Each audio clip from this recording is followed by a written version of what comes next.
April 14 నాడు బాబాసాహెబ్ పుట్టిన దినము. ఆనాడు వర్గీకరణకు సంబంధించి రూల్స్ ఫ్రేమ్ చేయడము ఇది ఒక చరిత్ర.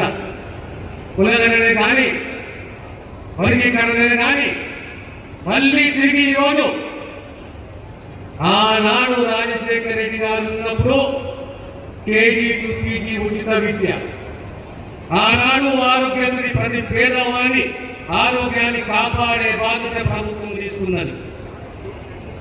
ఈనాడు మళ్ళీ 5 లక్షలు కాదు 10 లక్షల వరకు ఆరోగ్యశ్రీలో కేటాయింపులు పెంచింది.